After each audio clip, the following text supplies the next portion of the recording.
Oi, quer saber mais sobre funções mentais? E suas alterações também. Funções mentais e as suas alterações. Essa é uma série didática na qual a gente vai ver os principais domínios das funções mentais e, é claro, as principais alterações em cada um desses domínios. Parte importantíssima para quem quer saber um pouco mais sobre psicopatologia e poder orientar melhor tratamentos, buscar melhor ajudas baseadas em evidências dentro de saúde mental.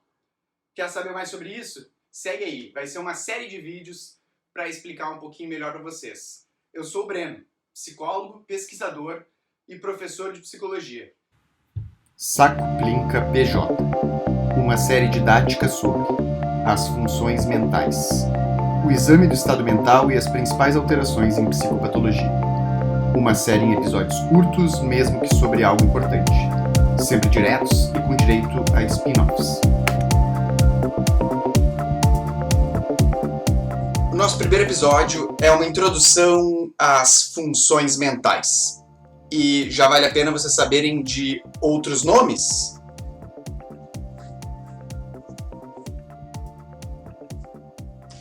Muita gente já vai aprender ou aprendeu sobre funções mentais com o nome de funções mentais superiores. Outras pessoas como funções básicas do ego, principalmente aquelas que aprenderam há mais tempo, lá quando a gente tinha ainda um viés mais psicanalítico. Outros como funções cognitivas superiores ou ainda funções psíquicas. Todos esses nomes, eles se referem à mesma coisa, às funções mentais, que na verdade são aqueles domínios básicos do funcionamento psicológico. Uma das analogias que eu gosto de usar quando eu estou explicando é quando a gente vai num médico clínico, ele vai auscultar o nosso peito, o pulmão, o coração, talvez olhe a garganta, tire pressão. Enquanto, como é que a gente avalia, ou que partes, que elementos que a gente avalia do funcionamento psicológico? Em saúde mental, em uma avaliação psicopatológica, a gente divide as funções mentais em alguns domínios básicos. É claro que essa divisão ela é mais prática e didática do que realista de verdade. Ela é uma divisão para facilitar o nosso entendimento, mas é claro que na prática todas as funções elas sempre estão funcionando juntas. A minha senso-percepção não é independente da minha consciência. A minha orientação ela não é independente do meu pensamento e por aí vai. Muitos de vocês já devem estar se perguntando, e quais são essas funções mentais superiores? Pois bem, vamos botar a musiquinha e passar elas aí. Senso-percepção, atenção, consciência, orientação, pensamento, linguagem, inteligência, memória, conduta, afeto, psicomotricidade e juízo crítico. Foi muito rápido, eu não consegui pegar isso tudo. Bom, volta aí então. Senso-percepção, atenção, consciência, orientação, pensamento, linguagem, inteligência, memória, conduta, afeto, psicomotricidade e juízo crítico. Eventualmente, alguns autores vão excluir alguns desses, vão misturar, outros vão adicionar uma que outra função, mas, de forma geral, esses são os domínios e, através deles, eu garanto que, seguindo aqui, vocês vão conseguir captar e entender um pouco mais sobre psicopatologia, e lá na frente, quando vocês chegarem nos conteúdos sobre os transtornos mentais, vai ficar bem mais claro para vocês a hora que vocês forem ver os critérios diagnósticos e forem entender cada um daqueles quadros. Pois bem, ainda assim, vocês podem estar dizendo: Nossa, como é que eu vou decorar tudo isso? Bom, tem truque, e o truque está no nome da nossa série. Saco Plinca PJ. Essa é uma sigla, na verdade, que junta aí todas as palavras que são as funções. S de senso-percepção, A de atenção, C de consciência, O de orientação, P de pensamento, L de linguagem, I de inteligência, M de memória, C de conduta, A de afeto, P de psicomotricidade e J de juízo crítico. Anota aí para depois a gente, caso alguém queira fazer um rap aí, mandar no canal, a gente promove. Bom, dominar as funções mentais superiores, ou as funções mentais, ou as funções psíquicas, e a sua avaliação é fundamental para a gente poder aplicar a avaliação do estado mental, né? O exame do estado mental, que é uma das partes primordiais quando a gente for fazer uma avaliação psicopatológica. A gente vai avaliar descritivamente o paciente, vai ver se ele apresenta, vai olhar coisas e sinais que podem ser úteis para a gente fazer essa identificação, como a aparência, o autocuidado, o comportamento em si, que a gente já está entrando na conduta, e esses domínios todos. Importante, muita gente fica, mas eu preciso dominar então testes psicológicos, eu preciso dominar o uso de instrumentos. Instrumentos podem até ajudar, mas não é necessário. Toda essa parte de avaliação a gente consegue fazer ela clinicamente, com base na observação, numa entrevista, e a gente vai tirar essa fotografia do estado mental do paciente toda vez que a gente quiser fazer algum tipo de avaliação. Claro, não é só o exame do estado mental que determina se a avaliação em psicopatologia. Isso se soma a uma boa anamnese, a observação de quadro da história do paciente, e aí a gente monta lá e faz o que a gente chama de formulação do caso, que em outro momento a gente vai chegar lá. De qualquer forma, o exame do estado mental é parte fundamental. Vocês devem estar escutando falar, e já viram lá no próprio título, a gente vai falar das funções mentais, ou seja, da senso-percepção, da atenção, da consciência, da orientação, do pensamento, da linguagem, da inteligência, da memória, da conduta, do afeto, da psicomotricidade, do juízo crítico, saco, plinca, PJ, mas a gente vai falar também das alterações. E quando a gente fala de alterações, muita gente, poxa, o que é uma alteração? Uma alteração é quando foge daquilo que a gente chama de típico. Então, vamos lá. Alterações são modificações do funcionamento típico, seja para aquela pessoa ou de forma geral. Claro que quando a gente estiver avaliando alguém, a gente vai ter que se perguntar, poxa, mas isso é típico para quem? É típico para mim, na minha observação, é típico para aquele paciente, é típico para essa cultura, é típico para a escola, é típico para os pais.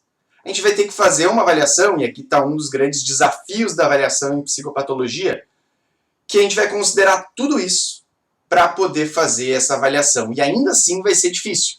Porque pensem que quando a gente... muita gente fala, em vez de usar a palavra típico, fala normal e anormal, ou normal e patológico. Não gosto muito dessa palavra porque transtornos mentais, sintomas, manifestações são todas normais, são da natureza humana, por isso que a gente estuda. É que nem doenças, é que nem infecções. Faz parte da natureza e isso vai aparecer, inclusive aí a gente tem os dados de prevalência para ilustrar tudo mais. Mas, quando a gente pensa em uma distribuição típica, pensem numa distribuição lá de uma determinada função. Então, a memória. Num extremo, vão ter pessoas que são muito ruins de memória. E no outro extremo, aquelas pessoas que são aqueles fenômenos, que batem o olho e já sabem tudo de cor. Que quando estão falando sobre o DSM, vão te dizer, na página 476 tem tal coisa. Então, existe uma distribuição. A maior parte das pessoas vai estar na média, ou vai ter um padrão de funcionamento, e aquelas pessoas que estarão nos extremos, ou aqueles momentos que elas estão manifestando aquela função num extremo, são esses extremos as manifestações atípicas. É importante a gente sempre levar em consideração algumas coisas. E aí, quem já está acompanhando aqui o canal já deve ter escutado falar sobre o método fenomenológico. O método fenomenológico e considerações, a contextualização de cada um dos casos e das manifestações. E aí, notas muito importantes para ficarem registradas, que eu sei que depois aparecem como perguntas quando é na sala de aula através de e-mails ou de dúvidas, e às vezes até o pessoal em prova sai errando. Então vamos lá. Primeiro, existem diferenças culturais. O que são diferenças culturais? Olha, eu me vestir de camiseta não é um problema para postar um vídeo no canal, mas se eu estiver indo num tribunal, essa minha conduta, essa minha aparência, ela pode estar distoante, pode estar atípica. E ao estar atípica, ela pode ser considerada uma manifestação. Mas aí se aplica a contextualização cultural. Como assim? Contextualização cultural. É uma pessoa que tem como ir muito bem vestida num tribunal? Não, não tem. Então não é esperado que ela vá assim. Ou pensando também em culturas, em lugares, em países diferentes, o jeito de se comportar pode ser diferente de brasileiros e de ingleses. E a gente vai ter que levar isso em consideração na hora de entender que aquela curva lá, aquela distribuição, ela para determinadas culturas podem estar mais para cá ou mais para lá. Outra consideração cultural importante, que a gente aplica o método fenomenológico. Eu estou muito triste, muito deprimido, estou para baixo mesmo. E se a gente pegar lá os sintomas, olha, tá com vários dos sintomas para fechar critérios para depressão. Para um episódio depressivo, no caso.